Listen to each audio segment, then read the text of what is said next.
आज 4 सेशन में नक्सलवाद की दोनों पहलू सुरक्षा और विकास इस पर चर्चा हुई।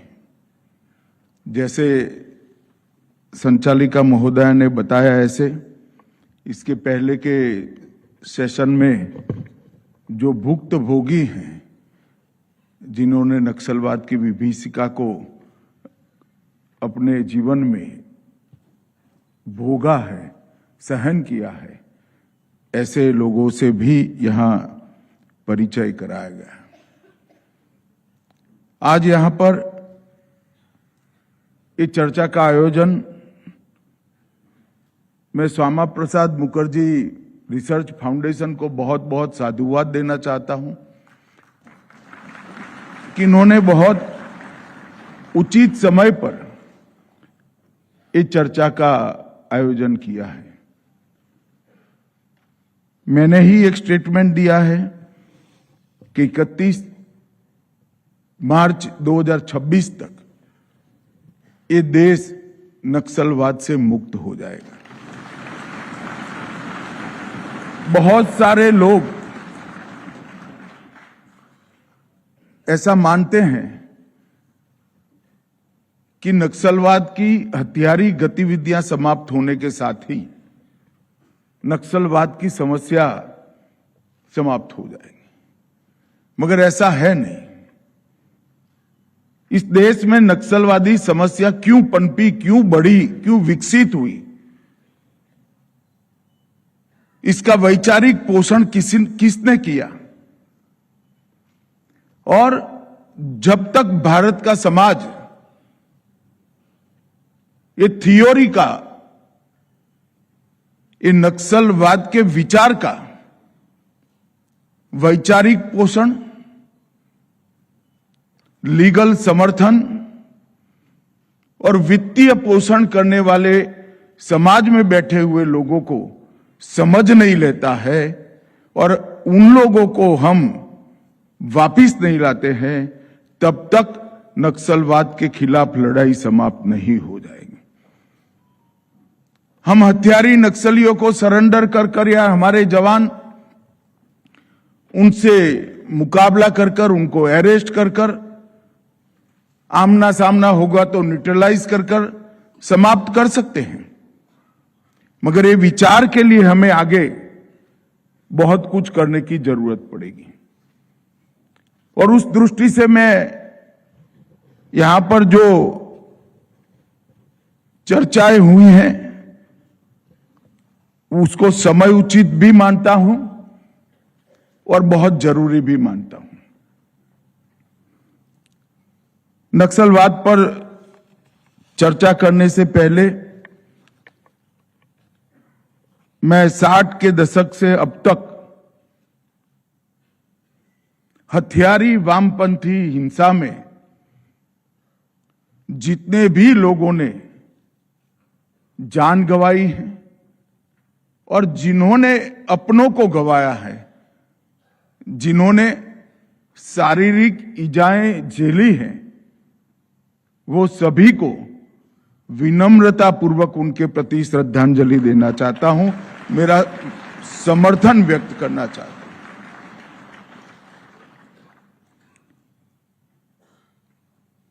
आंतरिक सुरक्षा और देश की सुरक्षा, सीमाओं की सुरक्षा, भारतीय जनसंघ बना तब से भारतीय जनता पार्टी तक हमारी विचारधारा का एक प्रमुख अंग रहा है।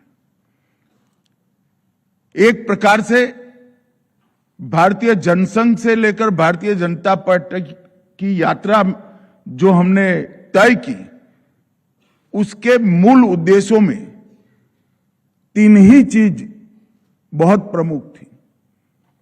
एक तो देश की आंतरिक और बाह्य सुरक्षा, दूसरा सांस्कृतिक राष्ट्रवाद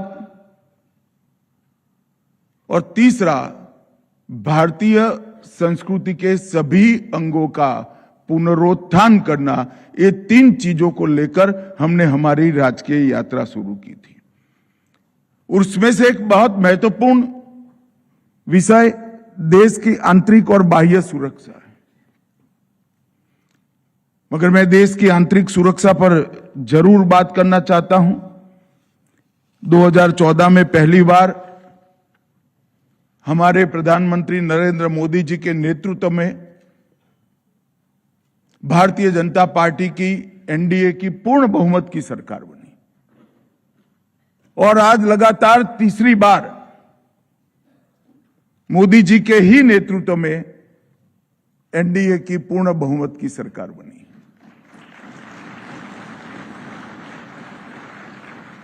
अगर किसी भी समस्या पर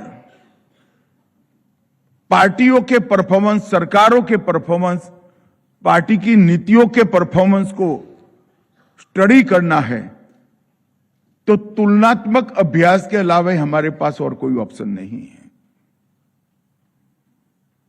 मैं नक्सलवाद पर बाद में बोलूंगा, परंतु जब मोदी जी ने इस देश के प्रधानमंत्री का पद संभाला तब इस देश की आंतरिक सुरक्षा की दृष्टि से 3 महत्वपूर्ण हॉटस्पॉट थे। एक जम्मू कश्मीर का क्षेत्र, दूसरा नॉर्थ ईस्ट और तीसरा वामपंथी कॉरिडोर। ये तीनों महत्वपूर्ण हॉटस्पॉट देश की आंतरिक सुरक्षा को छिन्न विछिन्न कर रखे थे और करीब करीब 5 दशक से 4 दशक से हजारों लोग ये तीनों जगह पे पनपी फैली अशांति के कारण अपनी जान गंवाए थे। संपत्ति का पारावार नुकसान हुआ था। देश के बजट का एक बहुत बड़ा हिस्सा गरीबों के विकास के लिए जाने की जगह ये हॉटस्पॉट को संभालने में जाता था और सुरक्षा बलों की भी अपार जान हानि हुई थी। मोदी जी के प्रधानमंत्री बनते ही, भारतीय जनता पार्टी का शासन आते ही ये तीनों हॉटस्पॉट पर ध्यान केंद्रित किया गया और लंबे समय की स्पष्ट रणनीति के आधार पर काम हुआ। मैं आज उसका परिणाम आपको बताना चाहता हूं। उत्तर पूर्व में सुरक्षा कर्मियों की मृत्यु में 4 से 14 के तुलना में 14 से 24 में 70% की कमी आई है। 70% की।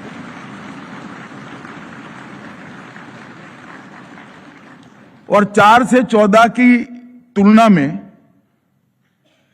14 से 24 में नागरिकों की मृत्यु में 85% की कमी आई। 12 महत्वपूर्ण शांति समझौते कर हाथ में देश के दुश्मनों ने सप्लाई किए हुए ऑटोमेटिक वेपन लेकर घूमने वाले 10,500 युवाओं को सरेंडर कराकर मेन स्ट्रीम में लाने का काम भारतीय जनता पार्टी की सरकार। और एक प्रकार से पूरा उत्तर पूर्व जो अपने आप को कटा हुआ महसूस करता था, उत्तर पूर्व में जाते हैं तो ये उस वक्त पूछते थे कि भारत से कब आए हैं। आज उत्तर पूर्व ट्रेन से जुड़ा, रेलवे से जुड़ा, वाटरवेज से जुड़ा। भौतिक दूरी तो दूर हुई ही है, मगर दिल्ली और नॉर्थ ईस्ट के बीच में दिलों की दूरी भी दूर करने का काम ये सरकार ने किया और एक प्रकार से बहुत महत्वपूर्ण परिवर्तन आया है। विद्यार्थी परिषद के कार्यकर्ता के नाते बहुत युवा अवस्था में सील की टीम का जब हम आवभगत करते थे तो उत्तर पूर्व की स्थिति मालूम पड़ती थी। मगर आज उत्तर पूर्व सरेंडर विद्रोहियों के बाद शांति के मार्ग पर आगे बढ़ा है, विकास के मार्ग पर आगे बढ़ा। उसी तरह से जम्मू कश्मीर 2019 में मोदी जी के नेतृत्व में धारा 370 को समाप्त कर दिया गया और उसके बाद सुनियोजित तरीके से विकास, शिक्षा, स्वास्थ्य, गरीबी उन्मूलन, ये सारी चीजों का जनता का विश्वास अर्जित करने में सरकार ने बहुत आयोजन के साथ उपयोग किया और वहां के टेररिज्म के सामने, पाक स्पॉन्सर्ड टेररिज्म के सामने एक सुनियोजित नीति के तहत काम किया गया। मैं परिणाम आपको बताना चाहता हूं। 2004 से 14 में जो 7,000 हिंसाएं होती थी, 7,300, इसकी जगह 1,800 हिंसक घटनाएं हुई हैं। सुरक्षा कर्मियों की मृत्यु में 65% की और नागरिकों की मृत्यु में 77% की कमी दर्ज की गई। देश का कानून, हर कानून वहां आज अमल में है। जम्मू कश्मीर के अंदर आजादी के बाद पहली बार पंचायत के चुनाव हुए। पंच, सरपंच, तहसील पंचायत, जिला पंचायत, और एक जमाने में 10,000 वोट से एमपी चुनकर आ जाते थे क्योंकि चुनाव का बहिष्कार होता था। वहां जिला पंचायत, तालुका पंचायत के अध्यक्ष के चुनाव में 99.8% मतदान हुआ। 2024 के चुनाव में भी आजादी के बाद सबसे ज्यादा, जब से कश्मीर की समस्या हुई 90 के दशक के बाद, तब से सबसे ज्यादा मतदान 2024 के चुनाव में जम्मू कश्मीर में हुआ। इसका मतलब है कि ये समस्या को हम धीरे धीरे सुलझाने के रास्ते पर बहुत मक्कम गति के साथ आगे बढ़ रहे हैं। आज का विषय है मित्रों, पशुपति से तिरुपति तक का उनका काल्पनिक रेल कॉरिडोर। मैं पहले एक वाक्य में बताना चाहता हूं। पशुपति से तिरुपति का नारा जब वो लगाते थे, तब देश भर में, हम तो बहुत युवा थे, चिंता की लहर दौड़ जाती थी। कितना बड़ा भूभाग अगर हथियारी नक्सलियों के कब्जे में रहता है तो देश का क्या होगा। मगर आज कोई पशुपति से तिरुपति का नारा लगाता है तो लोग हंसते हैं कि भाई बचे ही कहां हो तो आगे कर लोगे।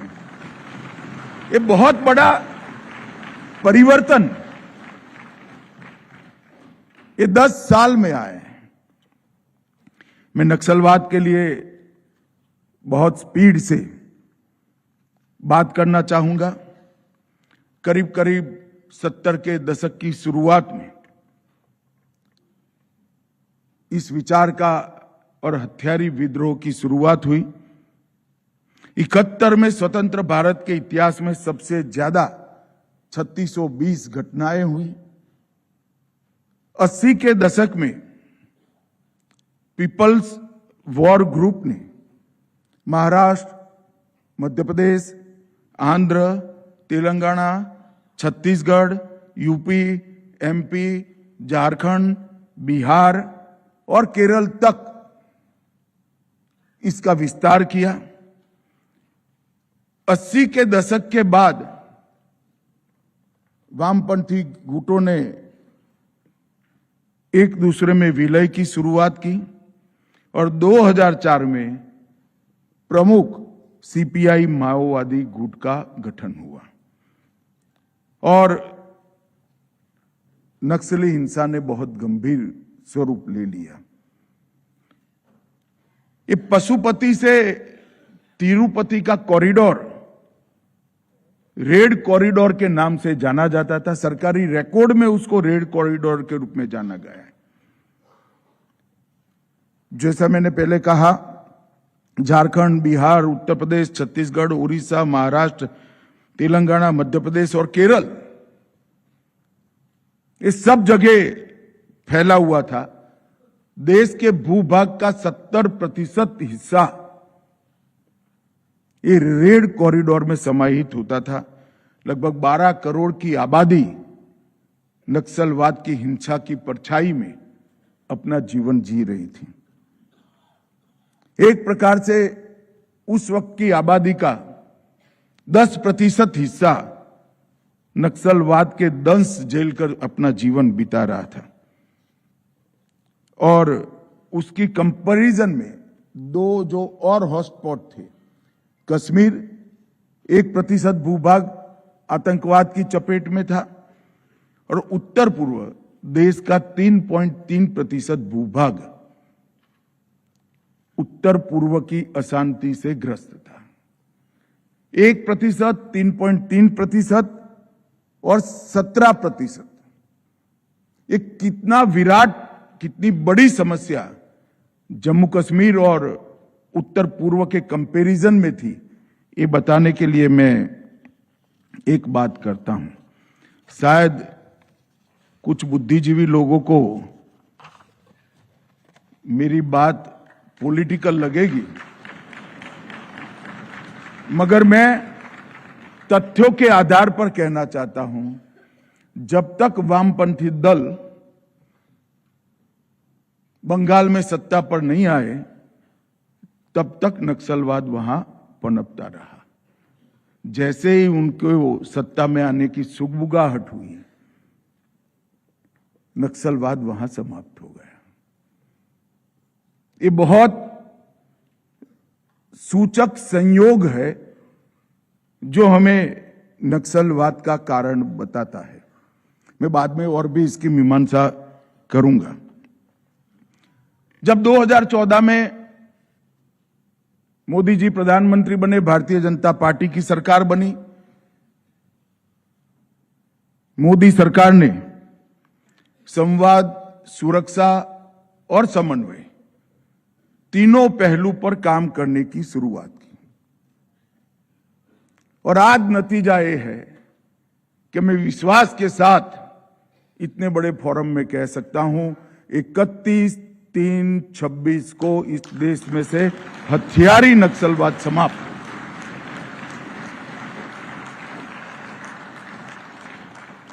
जहां पहले स्क्रेटेड अप्रोच से काम होता था, कभी बातचीत कर देते थे, कभी विकास पर थ्रस्ट दिया जाता था, कभी सुरक्षा अभियानों में तेजी आ जाती थी, घटना आधारित रिस्पॉन्स होता था, एक कोई स्थायी नीति नहीं थी। एक प्रकार से कहूं तो सरकार के रिस्पॉन्स का स्टीयरिंग नक्सलवादियों के हाथ में था। 14 के बाद सरकार के अभियानों का, सरकार के कार्यक्रमों का, सरकार के आयोजन का स्टीयरिंग भारत सरकार के गृह मंत्रालय के पास है। ये बहुत बड़ा नीतिगत परिवर्तन हुआ और वो परिवर्तन के कारण ही ये परिणाम मिला। स्कैटर्ड अप्रोच की जगह यूनिफाइड और रूथलेस स्ट्रेटेजी को अपनाने का काम भारतीय जनता पार्टी की सरकार ने किया। और मुझे कोई संकोच नहीं है रूथलेस स्ट्रेटेजी पर शब्द प्रयोग करने में। हमारी सरकार की नीति है,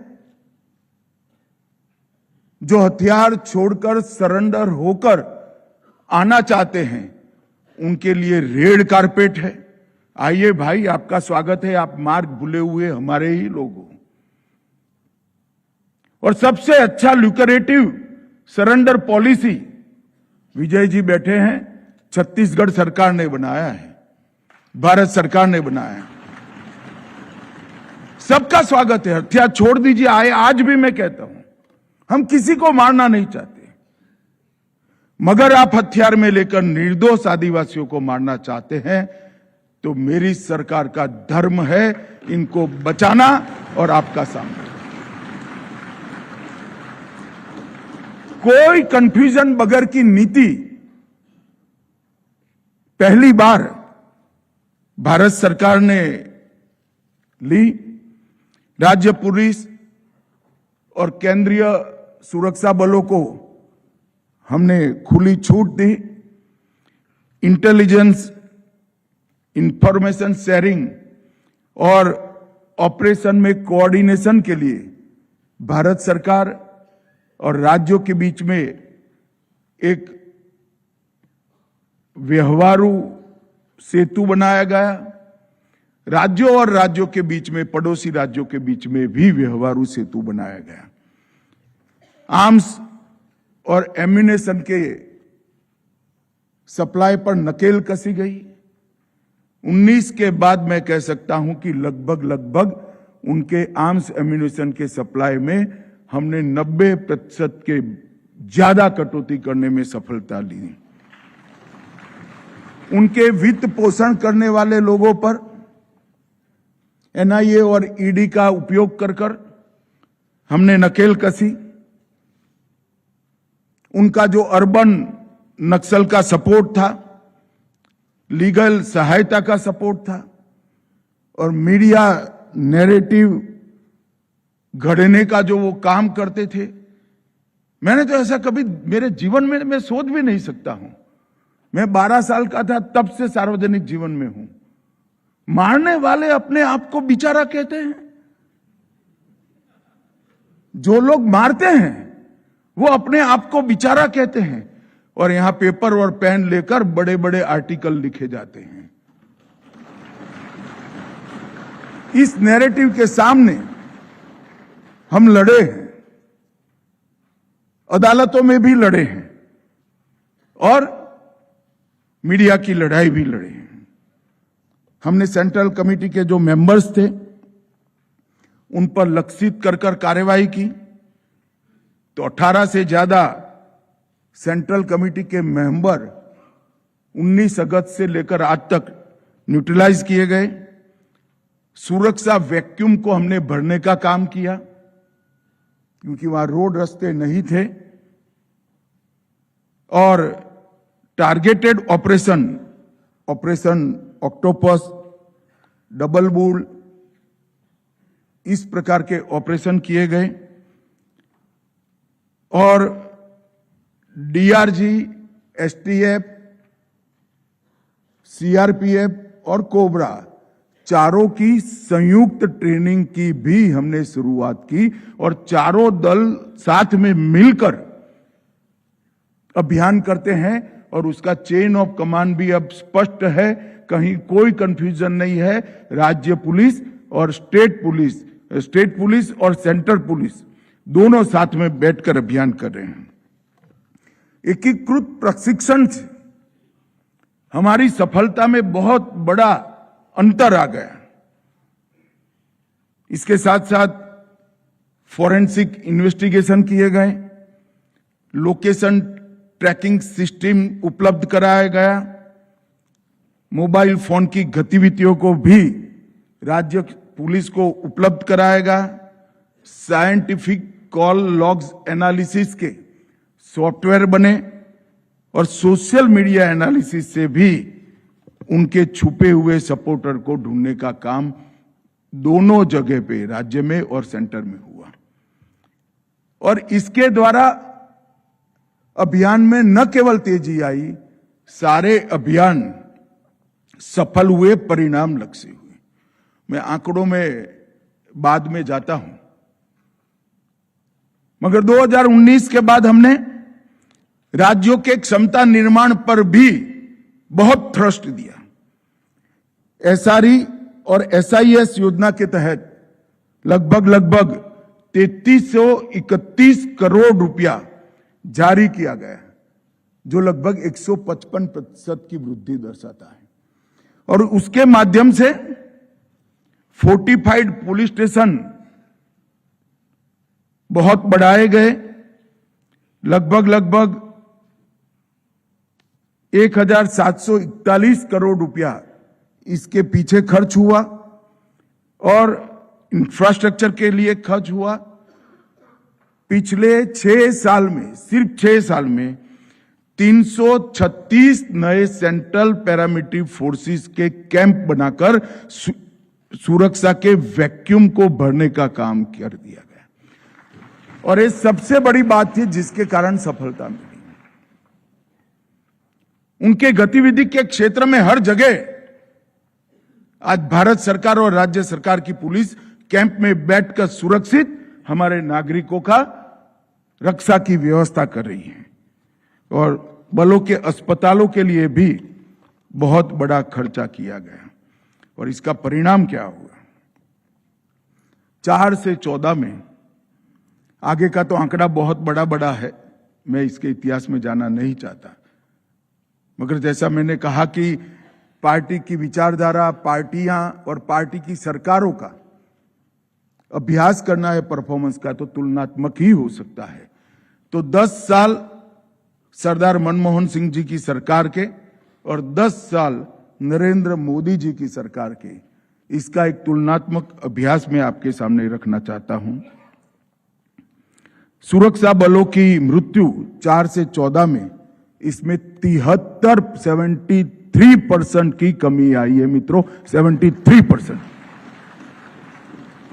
और नागरिकों की मृत्यु में 74% की कमी आई है। ये बहुत बड़ी उपलब्धि है और कई बार कहते हैं कि इस प्रकार की लड़ाई में कौन सी पार्टी की सरकार है इसका कोई महत्व नहीं है, मगर मेरा अनुभव कुछ और कहता है। 19 से मैं गृह मंत्री बना, देश भर में मोदी जी के नेतृत्व में अभियान चल रहे थे। झारखंड में अच्छा चला, बिहार लगभग मुक्त गया, आंध्र प्रदेश तेलंगाना मुक्त हो गया, महाराष्ट्र मुक्त होने की कगार पर है, मगर छत्तीसगढ़ में हमें सफलता नहीं मिलती थी। छत्तीसगढ़ में कांग्रेस की सरकार थी। फौरी तौर पर तो कोऑपरेशन मिलता था, परंतु जो इनिशिएटिव संयुक्त अभियानों के लिए लेना चाहिए वहां पैर कच्चे पड़ जाते थे। खैर, मैं कोई ज्यादा पॉलिटिकल बात नहीं करना चाहता, परंतु 2024 में वहां पर भारतीय जनता पार्टी की सरकार बनी। 2024 में अपने इतिहास के साल के इतिहास के सबसे ज्यादा 270 नक्सली को न्यूट्रलाइज करने का काम 1 साल के अंदर किया गया। और ये जो वामपंथी भाई नक्सलियों के बचाव में खड़े होते हैं, हमारे लोग हैं, क्यों मारना चाहिए? हम नहीं मारना चाहते। 290 मारे गए क्योंकि उनके हाथ में हथियार थे।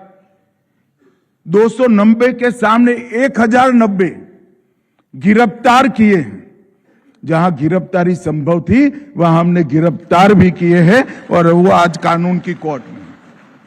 और उसके साथ 1090 के साथ 881 सरेंडर कर दिए।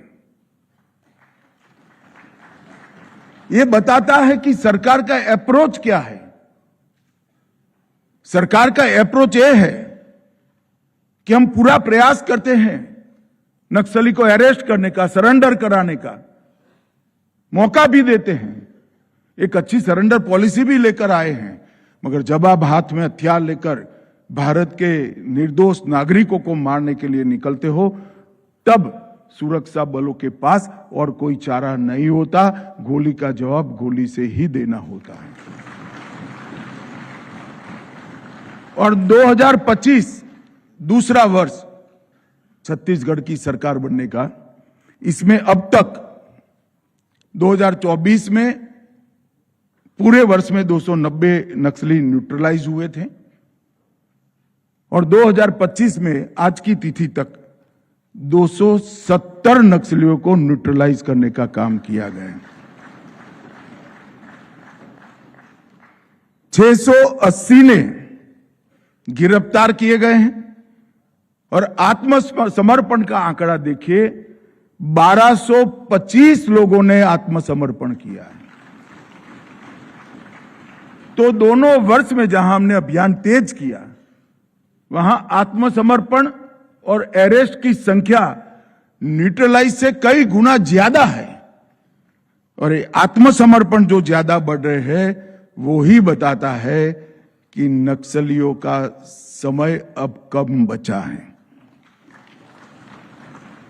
उन्होंने एक बहुत विकट पहाड़ी पर तेलंगाना और छत्तीसगढ़ की बॉर्डर पर अपना एक बहुत बड़ा कैंप बनाया था। सेना की बटालियन के पास हो इतने हथियार थे, 2 साल का राशन था, हथियार बनाने की फैक्ट्रियां लगी थी, आईईडी बनाने की फैक्ट्रियां थी और 5 दिन जवान चढ़कर जाएगा तब वहां पहुंच पाएगा, इतना कठिन ठिकाना था। ढेर सारी नदियां, तालाब वहां थे और एक लगभग 50 बाय 50 किलोमीटर का लंबा बेस इन्होंने बनाया था। 23 मई 2025 को उनके ब्लैक फॉरेस्ट ऑपरेशन के अंदर उनके पूरे बेस को नष्ट कर दिया गया और 27 हार्डकोर नक्सली मारे गए। बीजापुर में 24 हार्डकोर नक्सली मारे गए हैं और इसके माध्यम से छत्तीसगढ़ जो एक बचा खूचा था, वहां पर एक प्रकार से इनकी रीढ़ की हड्डी तोड़ने का काम हुआ। जो नक्सली न्यूट्रलाइज किए गए उसमें जोनल कमेटी मेंबर 1, सब zonal committee member 5, state committee member 2, divisional committee member 31 और एरिया कमेटी के मेंबर 59 ये 2024 के साल में न्यूट्रलाइज किए गए और अब सूची वांटेड से ज्यादा बचे हुए की कम हो गई है। ये स्थिति आज हमारी आई है। 2014 में एक प्रकार से ये समस्या के सामने लड़ने के लिए फोर्टिफाइड पुलिस स्टेशन बनाना पड़ता है। समस्या जब से शुरू हुई 1960 से लेकर 2014 तक कुल 66 फोर्टिफाइड पुलिस स्टेशन थे, 66। और नरेंद्र मोदी सरकार के 10 साल में नए 66 तो रहे, नए 576 फोर्टिफाइड पुलिस स्टेशन बनाने का काम है। 14 में 126 नक्सलाइट जिले थे और अब 124 में से 18 नक्सलाइट जिले ही बचे हैं। ये बताता है कि कितना एरिया इनका सिकुड़ गया है। मोस्ट इफेक्टेड जिले एक अलग कैटेगरी होता है, वो 36 थे, अब कम होकर 6 बचे हैं। और पुलिस स्टेशन लगभग 330 पुलिस स्टेशन थे, अब वो 151 रहे हैं, परंतु 151 में भी 41 नए बने पुलिस स्टेशन हैं। जो नए बनाए गए इसलिए नंबर ऑफ पुलिस स्टेशन बढ़ा है। वो 41 निकल जाए तो 303 में से 100 पुलिस स्टेशन बचे हैं। और पिछले 6 सालों में 336 सुरक्षा कैंप बनाए गए और नाइट लैंडिंग के लिए 68 नाइट लैंडिंग हेलीपैड लगाए गए हैं।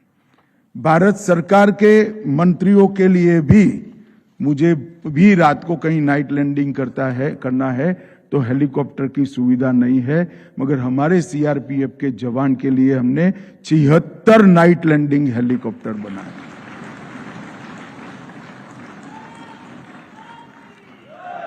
मित्रों, नक्सलियों की आय कम करने के लिए एनआईए, ईडी और राज्य सरकारों ने करोड़ों रुपयों की संपत्ति को जब्त किया है, खाते सीज किए हैं। और राज्य सरकार के समन्वय के लिए भी लगातार मेरे स्तर पर 12 बैठकें हुई है मुख्यमंत्रियों के साथ। छत्तीसगढ़ अकेले राज्य में 8 बैठकें हुई है। मित्रों, ये बताता है कि किस प्रकार से हम आगे बढ़ रहे हैं। नक्सलियों के आत्मसमर्पण के लिए बहुत लुक्रेटिव पैकेज छत्तीसगढ़ सरकार लाई है। उच्च रैंक के कैडरों के लिए 5 लाख रुपया, मध्यम और निचली कैडरों के लिए 2.5 लाख और व्यावसायिक प्रशिक्षण के लिए 10,000 रुपया हम उनको देते हैं। और वामपंथी उग्रवादी क्षेत्र में विकास के लिए भी ढेर सारे काम किए गए हैं, क्योंकि एक दलील ऐसी थी कि वामपंथी उग्रवाद का जन्म का कारण विकास का असंतुलन था। शुरू में मैं भी ये वामपंथी मित्रों की दलील को आंशिक रूप से स्वीकार करता था, परंतु मैंने डिटेल स्टडी किया है। जिन पत्रकार मित्रों को इसमें डिटेल में जाने का इच्छा है वो जरूर मेरे मंत्रालय का, मेरी ऑफिस का संपर्क करें। जब वामपंथी उग्रवाद शुरू हुआ तब वामपंथी उग्रवाद क्षेत्र के बाहर, मतलब पशुपति टू तिरुपति कॉरिडोर के बाहर 56 जिले ऐसे थे जो वामपंथी उग्रवादी क्षेत्र से बहुत ज्यादा पिछड़े थे विकास की दृष्टि से। वहां क्यों नहीं हुआ भाई नक्सलवाद? वहां क्यों खड़ा नहीं हुआ? दुनिया भर में जहां जहां वामपंथी विचारधारा पनपी, वामपंथी विचारधारा और हिंसा का चोली दामन का रिश्ता रहा है। यही जड़ है नक्सलवाद। अगर किसी विचारधारा के अंदर हिंसा को व्यर्थ ही नहीं मानते हैं, हिंसा को बुरा नहीं मानते हैं, तो किस प्रकार से देश चल सकता है भैया? और मैं आज बहुत कठोरता के साथ कहना चाहता हूं कि जो लोग ये प्रचार कर रहे हैं वामपंथी उग्रवाद का मूल कारण विकास है, वो देश को गुमराह कर रहे हैं। हमारे संविधान में हर प्रकार की व्यवस्था है। ट्राइबल कल्याण के लिए विशेष आर्टिकल्स बनाए गए हैं। इसकी जिम्मेदारी सीधी राष्ट्रपति महोदया और राज्यपालों को दी गई है। इनके लिए बजटरी प्रोविजन का प्रावधान है। इनके विकास के लिए ढेर सारी योजनाएं हैं। हम सबको मालूम है कि लंबी गुलामी के बाद हम आजाद हुए थे, संसाधन की कमी थी, एक साथ पूरे देश का विकास नहीं हो सकता, कुछ हिस्से पिछड़ गए थे, मगर अब ये सवाल नहीं है। 60 करोड़ गरीबों के लिए नरेंद्र मोदी जी अनेक योजना लेकर आए हैं। घर दिया, शौचालय दिया, घर में बिजली दिया, शुद्ध पीने का पानी दिया, 5 किलो अनाज दिया, 5 लाख तक का इंश्योरेंस दिया, घर में गैस दे दिया। एक कौन नक्सलवादी क्षेत्र में ये सारी सुविधाओं को कौन नहीं पहुंचने देता? मैं आज वामपंथी बुद्धिजीवी मित्रों को जो समर्थन करते हैं मूवमेंट का, उनको सीधा सवाल पूछना। आज छत्तीसगढ़ के बीजापुर में, सुकमा में अगर स्कूल नहीं पहुंची है, कौन दोषी है? अटल जी के समय सर्व शिक्षा अभियान चला था, मोदी जी ने इसको पुख्ता किया। क्यों वहां स्कूल नहीं पहुंची? आप रोक कर बैठे थे, हथियार लेकर बैठ गए थे। देश भर में रोड की नेटवर्क बनी, वामपंथी क्षेत्र में क्यों नहीं बनी? क्योंकि आपने रोड के कॉन्ट्रैक्टरों की हत्या कर दी।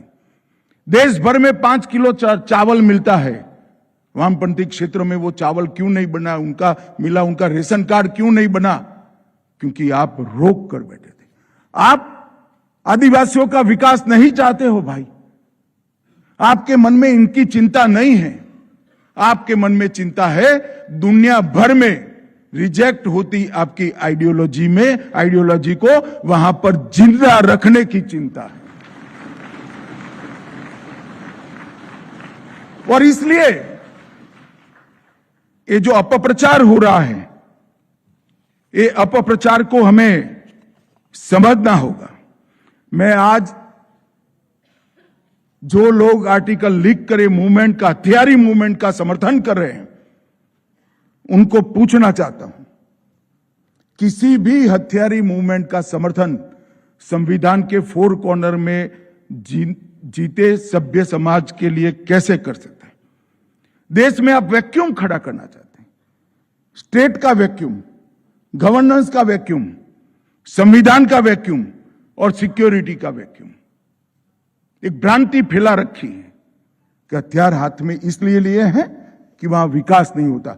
मैं अब तो ये कहना चाहता हूं, पहले भी कई सारे ऐसे क्षेत्र थे जहां विकास नहीं हुआ था। किसी ने हथियार लोकतांत्रिक तरीके से तहसील पंचायत, जिला पंचायत, विधानसभा, संसद के माध्यम से विकास किया। मगर अब तो मैं कहना चाहता हूं, क्योंकि वहां विकास नहीं पहुंचा है, इसका एकमात्र कारण ये वामपंथी विचारधारा है और कुछ नहीं।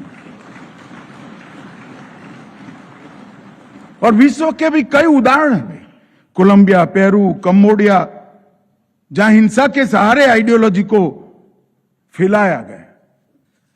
भारत में ये अब संभव नहीं है। यहां पर नो न्यूसेंस वाली नरेंद्र मोदी सरकार है, ये हो नहीं सकता। इन्होंने इसके फैलाने के लिए एक स्ट्रेटेजी अपनाई। पहला निशाना उन्होंने संविधान और न्याय व्यवस्था को बनाया और संवैधानिक वैक्यूम खड़ा किया। दूसरा, उन्होंने स्टेट की कल्पना को निशाना बनाया और स्टेट का वैक्यूम खड़ा किया। जो कुछ भी इनके साथ जुड़े नहीं, वो ट्राइबल को स्टेट का इन्फॉर्मर बनाकर जनता ना अदालत में फांसी की घोषणा कर दी। मैं आज इनका समर्थन करने वाले सभी एनजीओ को और बुद्धिजीवियों को पूछना चाहता हूं, भारत के संविधान के तहत किसी आइडियोलॉजी के अनुयायियों की जनता ना सरकार और जनता अदालत, इसको क्या आप स्वीकार करते हैं? शार्प क्वेश्चन का जवाब देना चाहिए जो इसका समर्थन करते हैं। क्या आपको भारत की अदालतों पर विश्वास नहीं है? चुनकर आई हुई सरकारों पर विश्वास नहीं है? इन्होंने पैरेलल गवर्नमेंट बनाई। इनका रक्षा मंत्री होता है, गृह मंत्री होता है, वित्त मंत्री होता है। किस प्रकार से इसका समर्थन किया जा सकता है? मैं तो जो लोग लिखते हैं उनको भी कहना चाहता हूं, भैया देश के कल्याण के लिए अपनी आइडियोलॉजी से थोड़ा ऊपर उठ जाओ और अब बस करो, बहुत हो गया।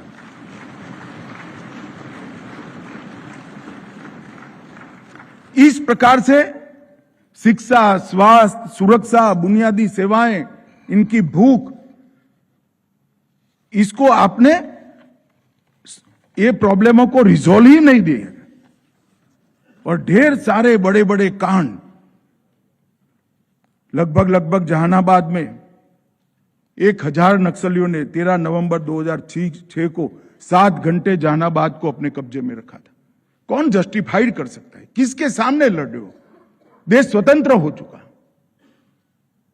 2006 में हमारी सरकार नहीं थी, मगर तब भी हम इसका खंडन करते थे, क्योंकि सवाल ये राजनीतिक दलों का नहीं है, सरकारों का नहीं है, ये सवाल देश का है। और मित्रों, ये जो गवर्नेंस का वैक्यूम बनाया, इसके कारण ही वहां पर विकास नहीं पहुंचा है, साक्षरता नहीं पहुंची है, इनकी स्वास्थ्य की समस्याएं हैं, इनके खिलाफ सरकार लड़ नहीं सकती है। ये सारी समस्याओं का निवारण तभी है जब सभी लोग हते। अभी अभी एक भ्रांति फैलाने के लिए पत्र लीक कर दिया गया कि अब तक जो हुआ वो गलती हो गई है, अब सीज फायर कर दिया जाए और हम सरेंडर करना चाहते हैं। कोई सीज फायर नहीं होगा।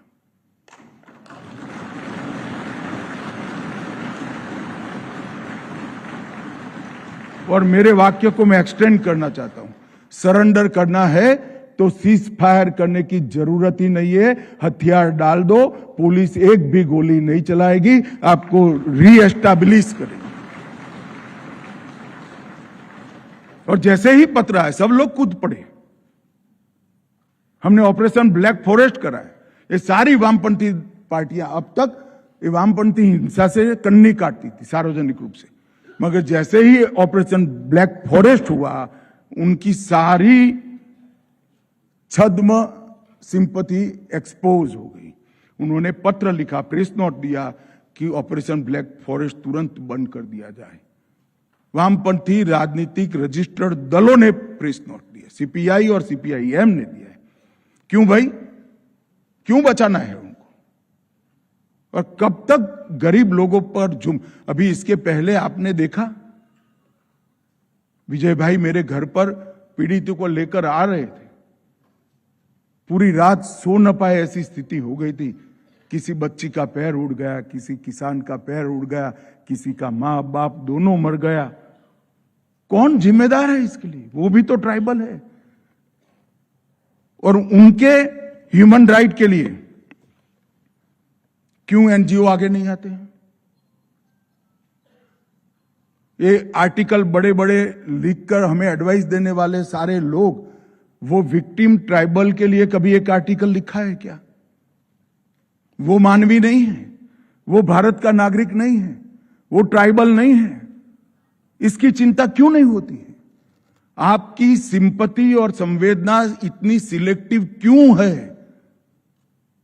मैं पूछना चाहता हूं सारे लोगों को कि आपकी सिंपैथी क्यों सिलेक्टिव है? ये विक्टिमों के प्रति क्यों नहीं है? और मित्रों, मैं विकास का भी बात करना चाहता हूं। लगभग 2014 से 24 में ये जवाब है उन लोगों को जो कह रहे हैं विकास के कारण वामपंथी उग्रवाद चालू हुआ था। वामपंथी उग्रवाद विकास के कारण चालू नहीं हुआ था, वामपंथी उग्रवाद के कारण विकास रुका था। अब 2014 से 25 तक 12,000 किलोमीटर सड़कें वामपंथी उग्रवादी क्षेत्र में हमने बनाने का काम किया। 12,000 किलोमीटर और 17,500 किलोमीटर की सड़कों के लिए बजट की स्वीकृति की। 6300 करोड़ से 5,000 मोबाइल टावर लगाए गए। इनका अधिकार है या नहीं दूरसंचार की क्रांति पर? 5,000 टावर लगाए।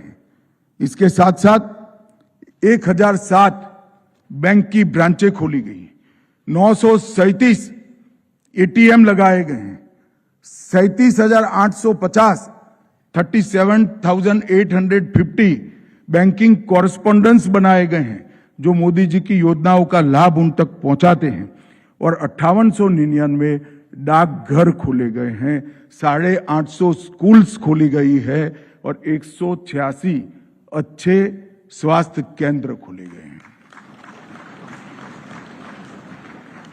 और हमारी छत्तीसगढ़ सरकार नियत नीला नार ये अभियान के तहत आयुष्मान भारत कार्ड बनाना, आधार कार्ड बनाना, वोटिंग कार्ड बनाना, स्कूल बनाना, राशन की दुकान स्वीकृत करना, आंगनवाड़ी स्वीकृत करना, उप स्वास्थ्य केंद्र बनाना, हाई मास्क लाइटें लगाना, ये सब काम में लगी हैं।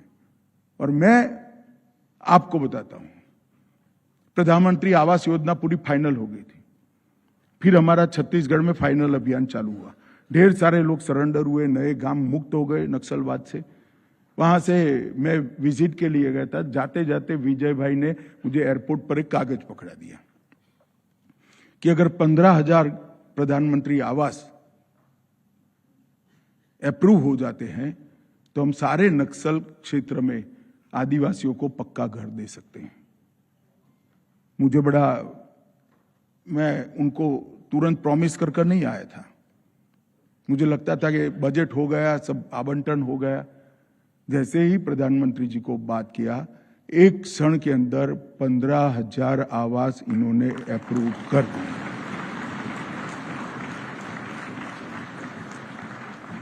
ये संवेदना होती है। मित्रों, आने वाले दिनों में मैं मानता हूं कि हथियारी नक्सलवाद 31 मार्च 2026 को समाप्त हो जाएगा।